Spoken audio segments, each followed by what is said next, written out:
दोस्तों, मैं हूं आयुष तिवारी। आप सभी का स्वागत है हमारे YouTube चैनल फार्मेसी वाला में। आज के इस वीडियो में हम लोग बात करने वाले हैं फार्मेसी लॉ एंड एथिक्स का चैप्टर नंबर 7, जो कि आपका पॉइजन एक्ट 99 है। ठीक है, हम आज स्टडी करने वाले हैं pharmacy law and ethics. D form second year का जो सब्जेक्ट है फार्मेसी लॉ एंड एथिक्स, उसका हम लोग कवर करने वाले हैं चैप्टर नंबर 7। पॉइजन एक्ट के बारे में हम लोग कवर करने वाले हैं। ठीक है, तो पॉइजन एक्ट 1919 में जो आपका पॉइजन एक्ट आया था, ये होता क्या है? आपके सिलेबस आपका जो मेंशन है, आपके क्या क्या पढ़ने हैं आपके सिलेबस में, आपको इंट्रोडक्शन पढ़ना है। ठीक है, कि आपका जो पॉइजन एक्ट 1919 होता है, पॉइजन एक्ट होता क्या है, उसका इंट्रोडक्शन, उसकी ऑब्जेक्टिव के बारे में पढ़ना है कि क्यों लाया गया था, डेफिनेशन पढ़ना है कि पॉइजन होते क्या हैं। ठीक है, प्रोसेशन पढ़ना है। ठीक है, मतलब क्या क्या उसके राइट्स होने चाहिए, procession for the sale of the any poisons. ठीक है, sale of the any poisons, जो आपका प्रोसेशन है, क्या क्या राइट्स होने चाहिए कि आप कोई भी पॉइजन या उसकी कोई भी सब्सटेंसेस को आप सेल कर सकते हो या बेच सकते हो। ठीक है, उसके बाद आपको पढ़ना है इम्पोर्ट ऑफ पॉइजन, कि पॉइजन के इम्पोर्ट करने के लिए क्या क्या रूल या रेगुलेशन आपको चाहिए होता है। ठीक है, तो चलिए दोस्तों, अभी तक आप हमारे अगर चैनल को सब्सक्राइब नहीं किए हैं तो प्लीज़ चैनल को सब्सक्राइब कर लीजिए, जिससे आने वाली सभी वीडियो के नोटिफिकेशन आपके पास पहुंचता ही रहे। ठीक है, अगर आप हमारे चैनल पर नए हैं तो प्लीज़ चैनल को सब्सक्राइब करना बिल्कुल ना भूलें। तो चलिए दोस्तों, वीडियो को शुरू करते हैं। तो सबसे पहले हम पढ़ेंगे इंट्रोडक्शन के बारे में, कि पॉइजन एक्ट जो 1919 होता है, ये होता क्या है।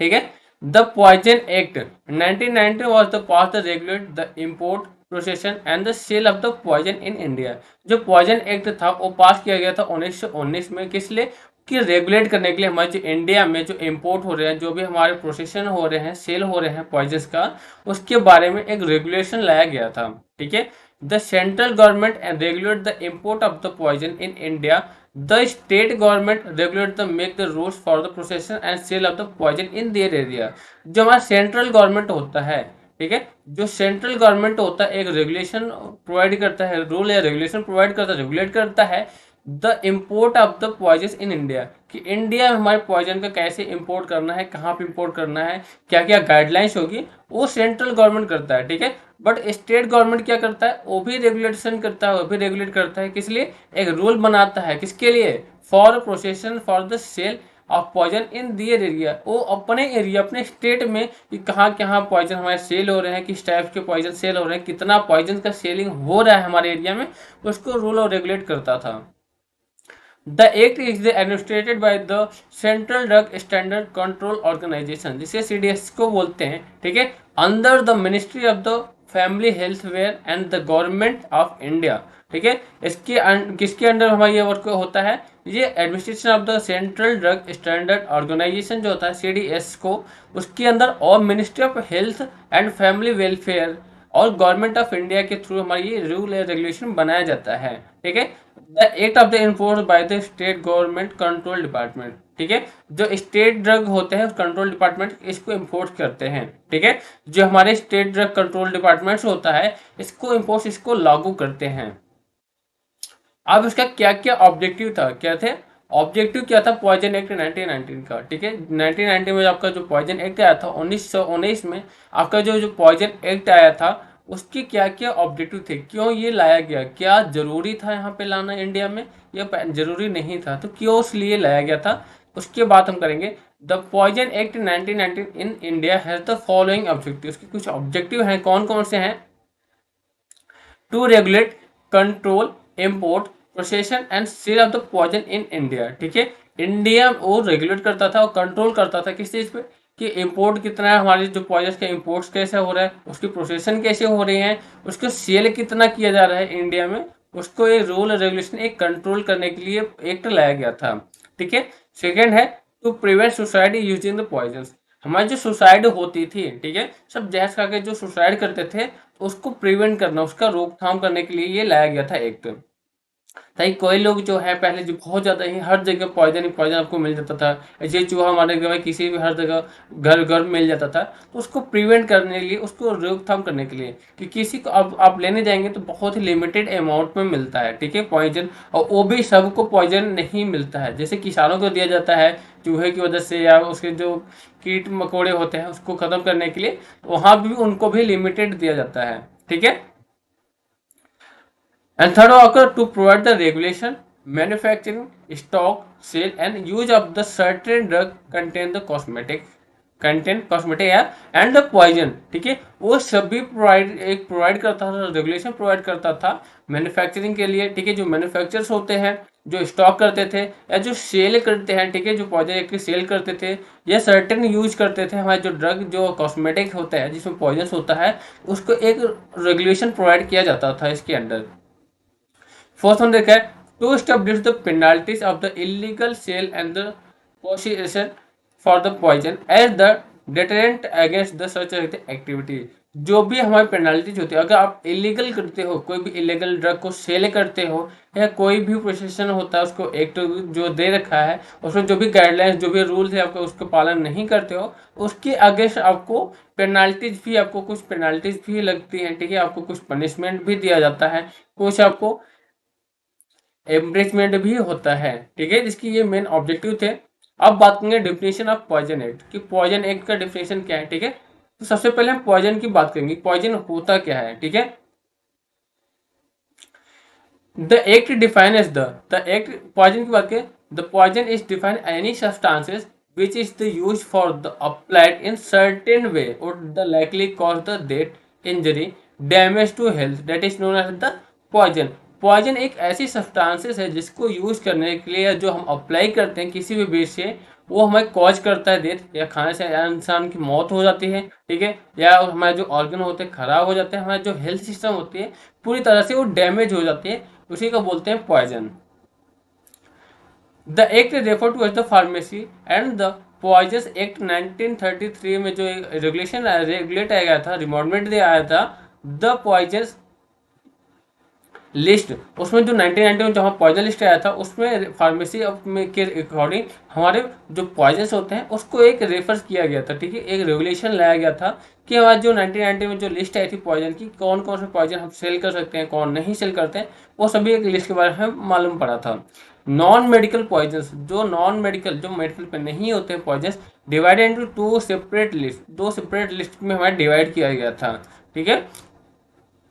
List one substances may only be sold by the registered pharmacist, जो पहला लिस्ट है वो सिर्फ रजिस्टर्ड फार्मासिस्ट जो है वही सेल कर सकते थे, वही बेच सकते थे, ठीक है। एंड सेकेंड लिस्ट जो था लिस्ट टू सब्सटेंसेस में be sold by the registered pharmacist और द लाइसेंस रिटेलर, जो हमारे जो लाइसेंस रिटेलर्स हैं वो सेल करते हैं या कोई हमारा जो रजिस्टर्ड फार्मासिस्ट है वही सेल करता है, बाकी अन्य कोई सेल नहीं कर सकता। पहले दुकानदारों पे भी दुकान पे भी इजीली मिल जाता था, अब ऐसा बिल्कुल नहीं, जैसे आपको मेडिकल शॉप पे मिलेगा या जिसके पास लाइसेंस है सेल करने की वही सेल कर सकता है। प्रोसेशन फॉर सेल, कुछ प्रोसेशन चाहिए होता है, कुछ गाइडलाइंस चाहिए, कुछ राइट्स होते हैं सेल करने के लिए, क्या क्या होते हैं। The state government regulate the possession of the poison in their administration area, ठीक है, जिसके एडमिनिस्ट्रेटिव एरिया है जो हमारी स्टेट गवर्नमेंट होता है एक रेगुलेट करता है, ठीक है, एक रूल रेगुलेशन प्रोवाइड करता है कि आप जो भी पॉइजन है उसके एरिया में किस तरह से आप सेल कर सकते हो। And provide the licence system of the possession for the sale of the poison in for wholesale and retail of the any specific poison।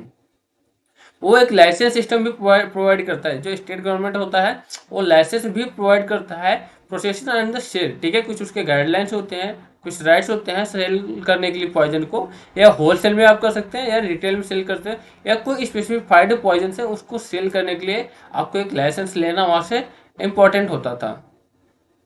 In the constraint of the Poison Act 1919 in India, possession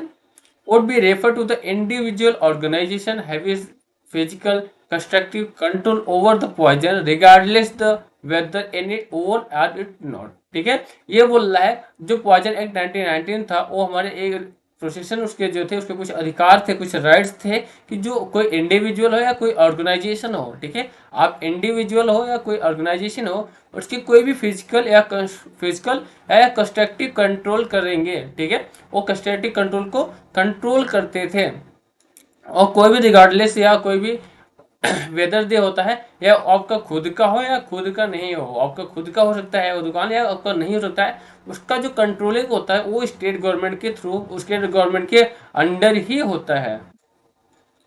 अब possession for the sale of the any poison, कि किसी भी poison को cell करने के लिए क्या क्या रूल रेगुलेशन चाहिए होता है, किसी पॉइजन को सेल करने के लिए क्या क्या आपके गाइडलाइंस है जो प्रोवाइड किए गए हैं। The government grant the licence possession of the sale poison with some condition, कुछ कंडीशंस होते हैं जब भी आप पॉइजन की सेल कर सकते हैं।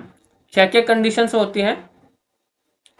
The state government may be rule regulated within a whole or in part of the territory under the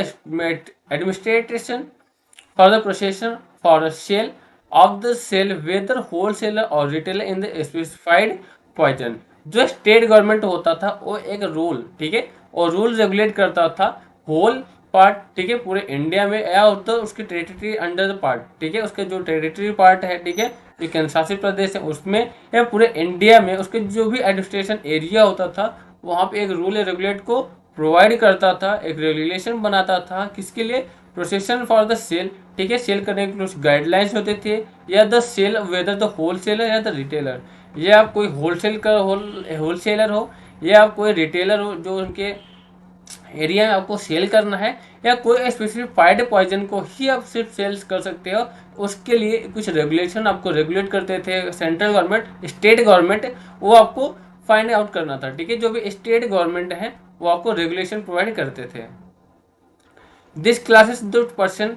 home only this licence में भी इशू, ठीक है, some the classes of the person, ठीक है, सभी को नहीं, कुछ इंपॉर्टेंट क्लास के पर्सन होते हैं उन्हीं को ये लाइसेंस प्रोवाइड किया जाता है, ठीक है, some classes of the person, सभी को नहीं दिया जाता, कुछ ही क्लासेस होते हैं, कुछ ही लोगों को जो होते हैं ये लाइसेंस उनको इशू किया जाता था। The classes of person whom the only the specific poison may be sold, कुछ द, देखिए, the classes of the person, कुछ इंपॉर्टेंट ही पर्सन होते हैं, कुछ ही ऐसे लोग होते हैं जिसको कि कोई स्पेसिफाइड पॉइजन सोल्ड करने की इजाज़त मिलती थी कि आप सेल कर सकते हो, बेच सकते हो, ठीक है, कोई पर्टिकुलर इंसान को, हर इंसान को नहीं होता था कि आप भी ले जाओ, आप भी सेल करो, आप भी ले जाओ, आप भी सेल करो, ऐसा नियम नहीं है। The maximum quantity of the specific poison for sale in the single person, ठीक है, वहाँ पे कुछ ऐसे रेगुलेशन भी थे कि किसी भी स्पेसिफाइड पर्सन को, किसी पर्टिकुलर इंसान को आप कितना सेल कर सकते हो, ठीक है, अगर कहीं ज़्यादा ले रहा है, पॉइजन ज़्यादा खरीद रहा है तो कहीं ना कहीं उसका कुछ गलत यूज़ कर सकता है, मिस यूज़ कर सकता है, इसके लिए उसकी मैक्सिमम कुछ गाइडलाइंस है कि इतना ही पॉइजन वो ले सकता है, उससे ज़्यादा पॉइजन वो खरीद नहीं सकते, आप भी बेच नहीं सकते, वो खरीदने को कितना भी कर सकता है बट आप बेच नहीं सकते, ठीक है। एंड क्या, the poison should be in the safe custody and the proper labelling container और the covering holding of the poison for sale, आप जो पॉइजन सेल कर रहे हो उसकी प्रॉपर कस्टडी होनी चाहिए, सेफ कस्टडी होनी चाहिए, उसकी प्रॉपर लेबलिंग होनी चाहिए, उसकी कंटेनर को बहुत अच्छे तरीके से उसकी क्या होनी चाहिए, कवरिंग होनी चाहिए, उसकी होल्डिंग बहुत अच्छी तरीके से होनी चाहिए। The safe custody of the poisons and the labeling with the vessels, a package, covering and the poison is the sold process for the sale, आप कोई भी अगर सेल कर रहे हो तो उसके भी कुछ लेबलिंग होने, जो सेल करते हो, सेल करने के बाद भी आपको उसकी सेफ कस्टडी करनी चाहिए, ठीक है, उसकी जो पॉइजन से अच्छे से लेबल करेंगे, पॉइजन को अच्छे से लेबलिंग करेंगे, उसके अच्छे से पैक करेंगे, अच्छे से कवर करेंगे, उसके बाद ही आप उसे देंगे, ठीक है। The maintenance of the sale registered by the seller, ठीक है, अब सभी जो सेल कर रहे हो, ठीक है, सेलर के जो सेल कर रहे हो उसका एक मेंटेन करोगे रजिस्टर, ठीक है, कि आप किसी पर्टिकुलर इंसान को कितना दे रहे हो, ठीक है। अब आप कहीं पॉइजन लेने जाते हो तो सबसे पहले आपका आधार कार्ड मांगा जाता है, आपके डिटेल्स मांगे जाते हैं, आपके डाटा मांगे जाते हैं, उसके बाद ही आपको दिया जाता है कि आप ले जाइए, पॉइजन को ले जा सकते हैं, ठीक है। वो अपने रजिस्टर में मेंटेन करते थे, बाद में कोई हो जाता है, कोई मिसयूज करता है, सबसे पता चल जाता है कि हाँ किस एरिया में कौन इंसान है जो पॉइजन को कितने अमाउंट में ले गया है, ठीक है। इंपोर्ट ऑफ पॉइजन, कि पॉइजन को इंपोर्ट कैसे कर सकते हैं, import of the specified poison is the allowed only under the accordance of the condition of the licence, ठीक है, जो लाइसेंस आपको प्रोवाइड किया गया है उसके अकॉर्डिंग ही आप पॉइजन को इंपोर्ट कर सकते हो। द सेंट्रल गवर्नमेंट में भी regulate the grant such as the licence, जो सेंट्रल गवर्नमेंट होता है, जो हमारे केंद्र शासित, जो हमारी केंद्र सरकार होती है वही रेगुलेट करती है हमारे जो ग्रांट और जो लाइसेंस होता है कि आप इंडिया में या स्टेट में कहाँ पे आप कितने पॉइजन को इंपोर्ट कर सकते हो, ये ग्रांट जो हमारी गवर्नमेंट होती है ये लाइसेंस इशू करते हैं, ठीक है, उसके साथ अकॉर्डिंग ही रेगुलेट करते हैं। कुछ इसकी ऑफेंसेस और कुछ पेनल्टीज भी होती है पॉइजन एक्ट के, तो क्या क्या ऑफेंसेस या पेनल्टीज होती है? If the someone violated the act, he or she will the punished with the imprisonment of for 3 months and fine up to 500 रुपये और both on the first convention. ठीक है, अगर कोई अवॉइड करता है, ठीक है, जो रूल रेगुलेशन दिया गया उसको अवॉइड करता है, उसको फॉलो नहीं करता है, ठीक है, तो उसके चाहे ही और सी कोई भी हो सकता है, उसको पनिशमेंट दिया जाता है, कुछ इम्प्रीमेंट, कुछ जेल भी दिया जाता है। तो पहली बार पकड़े जाने पे फर्स्ट कन्वेंशन में आपको 3 महीने की जेल होती है और 500 रुपये की फाइन होती है, या दोनों हो सकती है कि 3 महीने की जेल भी होगी और 500 रुपये की आपको फाइन भी लगते हैं। और on the subsequent of the convention of the imprisonment 6 month under the fine 100 रुपये ऑफ द बोथ। ठीक है, सेकेंड बार, दूसरी बार अगर आप पकड़े जाते हैं, इससे ज्यादा आप कहीं करते हो, आपकी जो इम्प्रिजमेंट है, जो जेल है, आपको 6 महीने की हो जाती है और आपका जो फाइन है अप टू 1000 रुपीज। ठीक है, 1000 रुपये का आपका जुर्माना लगता है। ठीक है, यहाँ पे कितना था, 500 था, बट यहाँ पे आपको 1000 का और 6 महीने का जेल हो गया, दोनों हो सकता है। थैंक यू सो मच दोस्तों, आई होप आपको ये वीडियोस बहुत अच्छे तरीके से समझ में आया होगा। इसके बाद भी अगर आपके कोई डाउट्स हैं या कोई भी बातें नहीं समझ में आई है, कोई मिस हो गया, आप कमेंट बॉक्स में पूछ सकते हैं, वहाँ आपको रिप्लाई जरूर मिलेगा। तो थैंक यू सो मच। अगर आप हमारे चैनल पर नए हैं तो प्लीज़ चैनल को सब्सक्राइब करना बिल्कुल ना भूलें। चैनल को सब्सक्राइब कर लें, जिससे आने वाली सभी नोटिफिकेशन आपको मिलते जाएं, और अपने फ्रेंड्स को भी शेयर करें ताकि उनके भी प्रॉफिट हो सके। थैंक यू सो मच, मिलते हैं नेक्स्ट वीडियो में।